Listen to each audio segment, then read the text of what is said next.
আমার প্রিয়জনেরা, প্রভু যীশু খ্রিস্টের নামে আপনাদের আমার আন্তরিক শুভেচ্ছা জানাই। আপনারা কি এই স্থানটি দেখছেন? এটি একটি সুন্দর গির্জা। এটি একটি প্রাচীন গির্জার ভবন।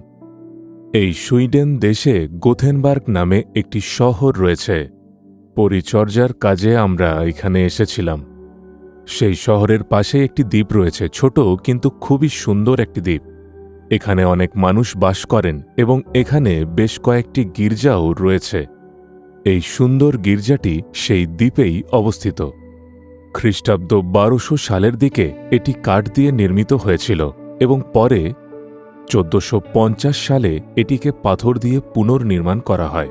আজও এখানে নিয়মিত উপাসনা অনুষ্ঠিত হয়। এটি একটি লুথেরান গির্জা এবং এখানে অনেক লুথেরান বিশ্বাসীকে আমরা দেখতে পাই।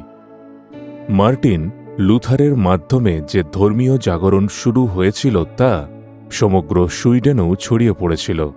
ফলস্বরূপ অনেক ক্যাথলিক বিশ্বাসী লুথেরান মতবাদ গ্রহণ করেন এবং লুথেরান গির্জায় থেকে যান। আচ্ছা, আজ আপনার জন্য প্রভু কি বার্তা রেখেছেন আপনি কি অধীর আগ্রহে জানতে চান?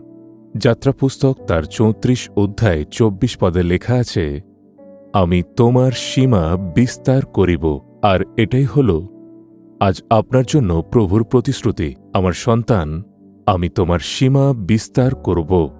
আমার সন্ততি, আমি তোমার সীমা বিস্তার করব। যখন বলা হয় তোমার সীমা বিস্তৃত হবে, তখন আমরা আমাদের জমি, সম্পত্তি, ব্যবসা বা আয়ের কথাই ভাবি। শুধু তাই নয়, আপনার আত্মিক সীমাও বিস্তৃত হবে।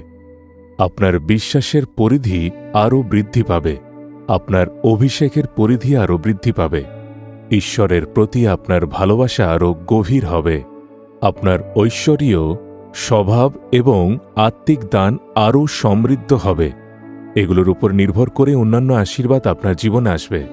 তাই ঈশ্বরের প্রতি আপনার বিশ্বাস আগের তুলনায় আরও অধিক বৃদ্ধি পাবে এবং অভিষেকও বৃদ্ধি পাবে। প্রভুর প্রতি আপনার বিশ্বাসের পরিধি আরও বিস্তৃত হবে।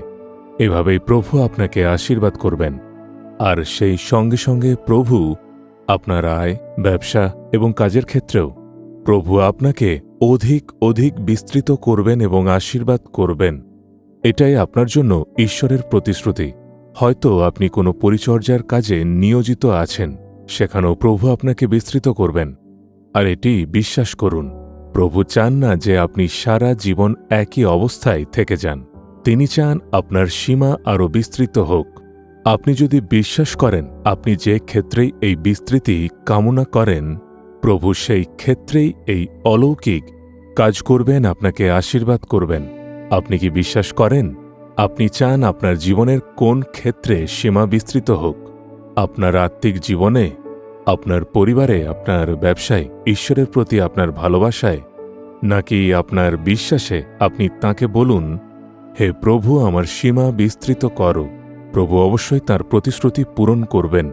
আপনি কি স্পষ্টভাবে বুঝতে পেরেছেন যে আপনার সীমানা বিস্তৃত হওয়া প্রয়োজন? তাহলে এখনই প্রার্থনা করুন, বলুন, হে প্রভু, তুমি প্রতিশ্রুতি দিয়েছ যে আমার সীমা তুমি বিস্তৃত করবে। আমার এই জীবনের আত্মিক সীমানা বিস্তৃত করো। আমার পরিচর্যার ক্ষেত্র বিস্তৃত করো।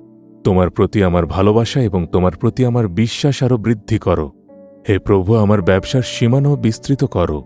আমার জীবনের প্রতিটি ক্ষেত্র বিস্তৃত করার জন্য, আশীর্বাদ করার জন্য তোমাকে ধন্যবাদ জানাই। প্রভু যিশুর নামে এই প্রার্থনা করছি।